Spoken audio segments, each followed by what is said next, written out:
ಈ ರೀತಿಯಾಗಿರುವಂಥ ಟೊಮೊಟೊ ರಸಮ್ ಮಾಡಿಕೊಟ್ರೆ ಬೆರಳು ಚೀಪ್ಕೊಂಡು ಊಟ ಮಾಡ್ತಾರೆ, ಅಷ್ಟು ರುಚಿಯಾಗಿರುತ್ತೆ.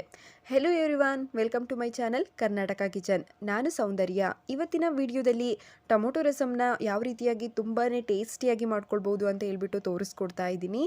ಈ ಟೊಮೊಟೊ ರಸಮ್ ಅಂತೂ ಅದ್ಭುತವಾಗಿರುತ್ತೆ. ಟೇಸ್ಟ್ ಅಂತೂ ಒಂದ್ಸಲ ನಾನು ತೋರಿಸ್ಕೊಡೋ ಅಂಥ ವಿಧಾನದಲ್ಲಿ ಆ ರಸಮ್ ಪೌಡರ್ನ ಮಾಡ್ಕೊಬಿಟ್ಟು ನೀವು ಟೊಮೊಟೊ ರಸಮ್ನ ಒಂದ್ಸಲ ಟ್ರೈ ಮಾಡಿ. ಮೊದಲಿಗೆ ಇದನ್ನು ಮಾಡೋದಕ್ಕೋಸ್ಕರ ಮೀಡಿಯಮ್ ಸೈಜ್ದು 4 ಟೊಮೊಟೊ, ಹಾಗೆ ನಿಂಬೆಹಣ್ಣು ಸೈಜಲ್ಲಿ ನಾನು ಹುಣಸೆಹಣ್ಣ ತೊಗೊಂಡಿದ್ದೀನಿ. ಟೊಮೊಟೊ ಉಡೀರೋದು ತೊಗೊಂಡ್ರೆ ಹುಣಸೆಹಣ್ಣನ್ನ ಕಡಿಮೆ ತೊಗೊಳ್ಬೇಕಾಗುತ್ತೆ. ನಂತರ ಟೊಮೊಟೊನ ಕಟ್ ಮಾಡಿಬಿಟ್ಟು ಒಂದು ಮಿಕ್ಸರ್ ಜಾರ್ಗೆ ಹಾಕ್ಕೊಳ್ಬೇಕು. ಟೊಮೊಟೊ ಹಾಗೆ ನಾವು ತೊಗೊಂಡಿರೋ ಅಂಥ ಹುಣಸೆಹಣ್ಣನ್ನ ಹಾಕಿ ಇದನ್ನು ರುಬ್ಕೊಳ್ಬೇಕಾಗುತ್ತೆ. ತುಂಬ ಪೇಸ್ಟ್ ರೀತಿಲಿ ರುಬ್ಕೊಳ್ಬಾರ್ದು, ತರಿ ಆಗಿರೋ ರೀತಿಲಿ ನಾವು ಇದನ್ನು ರುಬ್ಕೊಳ್ಬೇಕಾಗುತ್ತೆ. ಜಾಸ್ತಿ ಕ್ವಾಂಟಿಟಿಲಿ ಮಾಡೋದಿತ್ತು ಅಂತ ಅಂದರೆ ಟೊಮೊಟೊನ ಜಾಸ್ತಿ ತಗೊಳ್ಳಿ. ನಂತರ ಈ ಟೊಮೊಟೊನ ನಾವು ಸೋಸ್ಕೊಳ್ಬೇಕಾಗುತ್ತೆ.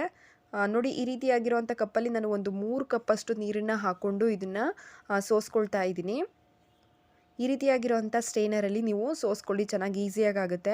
ಕೈಯಲ್ಲಿ ಕಿವುಚಿ ಕೂಡ ಟೊಮೊಟೊನ ರಸ ತೆಕ್ಕೊಳ್ಬೋದು. ಆ ಪ್ರೊಸೆಸ್ ಸ್ವಲ್ಪ ಕಷ್ಟ ಆಗುತ್ತೆ, ಹಾಗಾಗಿ ನಾನು ಈ ರೀತಿ ತೋರಿಸ್ಕೊಡ್ತಾ ಇದ್ದೀನಿ.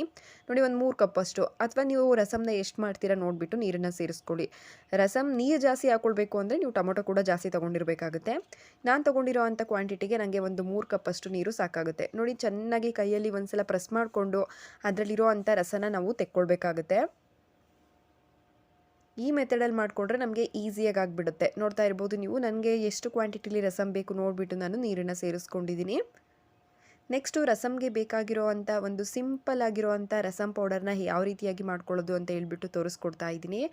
ಈ ರಸಮ್ ಪೌಡರ್ನ ಮಾಡಿಕೊಂಡು ನೀವು ರಸಮ್ ಮಾಡಿದರೆ ಟೇಸ್ಟ್ ಅಂತೂ ತುಂಬಾ ಚೆನ್ನಾಗಿರುತ್ತೆ. ಒಂದು ಪ್ಯಾನ್ಗೆ 1 ಟೇಬಲ್ ಸ್ಪೂನ್ ಆಗುವಷ್ಟು ತೊಗರಿಬೇಳೆ, ಅರ್ಧ ಟೇಬಲ್ ಸ್ಪೂನ್ ಆಗುವಷ್ಟು ಧನಿಯಾ ಬೀಜ, ಹಾಗೆ ಒಂದು 1/4 ಟೇಬಲ್ ಸ್ಪೂನ್ ಆಗುವಷ್ಟು ಜೀರಿಗೆ, ಒಂದು 5ರಿಂದ 6 ಮೆಂತ್ಯಕಾಳು, ಹಾಗೆ ಒಂದು ಅರ್ಧ ಟೇಬಲ್ ಸ್ಪೂನ್ ಆಗುವಷ್ಟು ಮೆಣಸನ್ನ ಹಾಕ್ಕೊಳ್ತಾ ಇದ್ದೀನಿ. ಇದ್ರ ಜೊತೆಗೆ ಒಂದು 3 ಒಣಗಿರೋ ಅಂಥ ಮೆಣಸಿಕಾಯಿ ಕೂಡ ಹಾಕ್ಕೊಳ್ತಾ ಇದ್ದೀನಿ. ಇದಿಷ್ಟನ್ನು ಕೂಡ ಹದವಾಗಿ ನಾವು ಒಂದು 3ರಿಂದ 4 ನಿಮಿಷ ಮೀಡಿಯಮ್ ಊರಿಲಿ ಇಟ್ಬಿಟ್ಟು ಫ್ರೈ ಮಾಡ್ಕೊಳ್ಬೇಕಾಗತ್ತೆ. ಅವು ಏನೇ ಇಂಗ್ರೀಡಿಯೆಂಟ್ನು ಕೂಡ ಸೇರಿಸ್ಕೊಳ್ಬಾರ್ದು, ಹದವಾಗಿ ನಾವು ಇದನ್ನು ಫ್ರೈ ಮಾಡ್ಕೊಳ್ಬೇಕು. ನಂತರ ಇದು ತಣ್ಣಕ್ಕಾದ್ಮೇಲೆ ಮಿಕ್ಸರ್ ಜಾರಲ್ಲಿ ಪೌಡರ್ನ ಮಾಡ್ಕೊಳ್ಬೇಕು. ನೋಡಿ, ಈ ರೀತಿಯಾಗಿ ಪೌಡರ್ ಮಾಡ್ಕೊಂಡಿದ್ದಾದಮೇಲೆ ಇದಕ್ಕೆ ಒಂದು 4ರಿಂದ 5 ಇಕ್ಲಷ್ಟು ಬೆಳ್ಳುಳ್ಳಿನ ಸೇರಿಸ್ಕೊಂಡು ಮತ್ತೆ ಇದನ್ನು ರುಬ್ಕೊಳ್ಬೇಕಾಗುತ್ತೆ. ನೋಡಿ, ಈ ರೀತಿಯಾಗಿ ಈ ಪೌಡರ್ನ ಸೇರಿಸಿ ನೀವು ರಸಮ್ ಪೌಡರ್ನ ಮಾಡಿದ್ರೆ ರಸಮ್ ಅಂತೂ ತುಂಬಾ ಚೆನ್ನಾಗಿರುತ್ತೆ. ನೆಕ್ಸ್ಟ್ ಪ್ರೊಸೀಜರ್ ಬಂದುಬಿಟ್ಟು ಆವಾಗಲೇ ಮಾಡ್ಕೊಂಡಿರೋ ಅಂಥ ಟೊಮೊಟೊ ರಸಕ್ಕೆ ಒಂದು ಅರ್ಧ ಟೀ ಸ್ಪೂನಷ್ಟು ಅರಿಶಿನ, ಒಂದು ಅರ್ಧ ಟೀ ಸ್ಪೂನಷ್ಟು ಉಪ್ಪು, ಹಾಗೆ ಒಂದೆರಡು ಮೆಣಸಿಕಾಯಿನ ಸೀಳ್ಬಿಟ್ಟು ಸೇರಿಸ್ಕೊಳ್ಬೇಕು. ಕೊತ್ತಂಬರಿ, ಸಣ್ಣದಾಗಿ ಕಟ್ ಮಾಡ್ಕೊಂಡಿರೋ ಅಂಥ ಕೊತ್ತಂಬರಿ, ಹಾಗೆ ಕರಿಬೇವು, ಇದಿಷ್ಟನ್ನು ಕೂಡ ಹಾಕ್ಕೊಳ್ಬೇಕಾಗುತ್ತೆ. ಇದ್ರ ಜೊತೆಗೆ ನಾವು ಆವಾಗಲೇ ಮಾಡಿಟ್ಕೊಂಡಿರೋ ಅಂಥ ರಸಮ್ ಪುಡಿನೂ ಕೂಡ ಹಾಕ್ಕೊಳ್ಬೇಕು.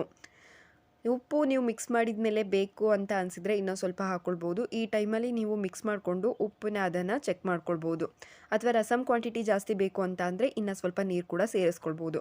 ನೋಡಿ, ಮಿಕ್ಸ್ ಮಾಡ್ಕೊಂಡಿದ್ದಾದ ನಂತರ ಇದನ್ನು ಗ್ಯಾಸ್ ಮೇಲೆ ಇಟ್ಬಿಟ್ಟು ನಾವು ಒಂದು 15 ನಿಮಿಷ ನಾವು ಇದನ್ನು ಕುದಿಸ್ಕೊಳ್ಬೇಕು. ಮೀಡಿಯಮ್ ಉರಿಲೇ ಇಟ್ಬಿಟ್ಟು ಒಂದು 15 ನಿಮಿಷ ನಾವು ಈ ರೀತಿ ನೊರೆಗಡ್ತಾ ಇರೋ ಅಂಥದ್ದು, ನೊರೆ ಎಲ್ಲ ಹೋಗಬೇಕು, ಅಲ್ಲಿವರೆಗೂ ಕೂಡ ಚೆನ್ನಾಗಿ ಕುದಿಸ್ಕೊಳ್ಳೋಣ. ನಮಗೆ ಒಂದು 15 ನಿಮಿಷ ಕುದಿಸಿದ್ರೆ ಸಾಕು, ಪರ್ಫೆಕ್ಟಾಗಿ ರಸಮ್ ಕುದ್ಬಿಡುತ್ತೆ. ನೋಡ್ತಾ ಇರ್ಬೋದು ನೀವು ವಿಡಿಯೋದಲ್ಲಿ, ಈ ನೊರೆಗಟ್ಟಿರೋ ಅಂಥದ್ದೆಲ್ಲ ಹೋಗಿ ಚೆನ್ನಾಗಿ ಕುದ್ದಿದೆ. ಇವಾಗ ಇದಕ್ಕೆ ಸಿಂಪಲ್ಲಾಗಿ ಒಂದು ಒಗ್ಗರಣೆನ ಹಾಕ್ಕೊಳ್ಳೋಣ. ಒಗ್ಗರಣೆ ಹಾಕಿದ್ರೆ ಒಂದೊಳ್ಳೆ ಟೇಸ್ಟ್ ಬರುತ್ತೆ. ಹಾಗಾಗಿ ನೋಡಿ, ರಸಮ್ ಅನ್ನೋದು ಚೆನ್ನಾಗಿ ಕುದ್ದಿದೆ. ಇವಾಗ ಒಗ್ಗರಣೆ ಹಾಕ್ಕೊಳ್ತಾ ಇದ್ದೀನಿ. ಇದನ್ನು ಕೂಡ ಸಿಂಪಲಾಗಿ ಹಾಕ್ಕೊಳ್ಳೋ ಅಂಥದ್ದು. ಬಾಣಲಿಗೆ ಒಂದು ಸ್ವಲ್ಪ ಎಣ್ಣೆನ ಹಾಕ್ಕೊಳ್ಳೋಣ. 1ರಿಂದ 2 ಟೇಬಲ್ ಸ್ಪೂನಷ್ಟು ಎಣ್ಣೆ ಹಾಕ್ಕೊಳ್ಳೋಣ.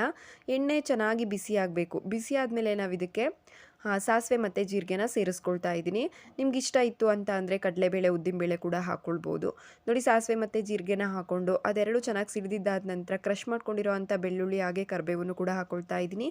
ಇದ್ರ ಜೊತೆಗೆ ಒಂದೆರಡು ಒಣಗಿರೋ ಅಂಥ ಮೆಣಸಿಕಾಯಿ ಕೂಡ ಹಾಕ್ಕೊಳ್ತಾ ಇದ್ದೀನಿ. ಚೆನ್ನಾಗಿ ಒಗ್ಗರಣೆ ರೆಡಿ ಮಾಡ್ಕೊಬಿಟ್ಟು ಇವಾಗ ನಾವು ರಸಮ್ನ ಕಂಪ್ಲೀಟಾಗಿ ಆಫ್ ಮಾಡ್ಕೊಂಡಿದ್ರೆ ಸಾಕು, ಮತ್ತೇನು ಕುದಿಸೋದು ಬೇಡ. ರಸಮ್ಗೆ ಈ ಒಗ್ಗರಣೆನ ಹಾಕಿ ಸ್ವಲ್ಪ ಕೊತ್ತಂಬರಿ ಸೊಪ್ಪನ್ನು ಮೇಲ್ಗಡೆ ಹಾಕ್ಕೊಂಡು ಮಿಕ್ಸ್ ಮಾಡ್ಕೊಳ್ತು ಅಂತ ಅಂದರೆ ಒಂದೊಳ್ಳೆ ರುಚಿಲಿ ನಮಗೆ ಟೊಮೊಟೊ ರಸಮ್ ಅನ್ನೋದು ರೆಡಿಯಾಗಿಬಿಡುತ್ತೆ. ಈ ರೀತಿ ರಸಮ್ ಮಾಡಿಕೊಡಿ ನೀವು, ತಟ್ಟೆ ಪೂರ್ತಿ ಖಾಲಿ ಮಾಡ್ತಾರೆ, ಅಷ್ಟು ಸೂಪರಾಗಿರುತ್ತೆ. ನಾನ್ ವೆಜ್ ಮಾಡಿದಾಗ ಸೈಡಿಗಾಗಿರ್ಬೋದು ಅಥವಾ ವೀಕ್ಲಿ 1 ಟೈಮ್ಸ್ ಊಟಕ್ಕೆ ನೀವು ಆರಾಮ್ಸೆ ಮಾಡ್ಬೋದು. ತುಂಬಾ ಚೆನ್ನಾಗಿರುತ್ತೆ. ಈ ವಿಧಾನದಲ್ಲಿ ನೀವು ಕೂಡ ಟ್ರೈ ಮಾಡ್ತೀರಾ ಅಂದ್ಕೊಳ್ತೀನಿ. ಹಾಗೆ ಈ ನಾನು ತೋರಿಸ್ಕೊಟ್ಟಿರೋ ಅಂಥ ಟೊಮೊಟೊ ರಸಮ್ ರೆಸಿಪಿ ನಿಮ್ಮೆಲ್ಲರಿಗೂ ಇಷ್ಟ ಆಗಿದೆ ಅಂದ್ಕೊಳ್ತೀನಿ. ಇಷ್ಟ ಆಗಿದ್ರೆ ಲೈಕ್, ಶೇರ್, ಕಮೆಂಟ್ ಮಾಡೋದನ್ನ ಮರಿಬೇಡಿ. ಹಾಗೆ ಇನ್ಯಾರು ನನ್ನ ಚಾನಲ್ನ ಸಬ್ಸ್ಕ್ರೈಬ್ ಮಾಡದೇ ವಿಡಿಯೋ ನೋಡ್ತಾ ಇದ್ದೀರಾ, ಪ್ಲೀಸ್ ಸಬ್ಸ್ಕ್ರೈಬ್ ಮಾಡ್ಕೊಳ್ಳಿ. Thank you for watching.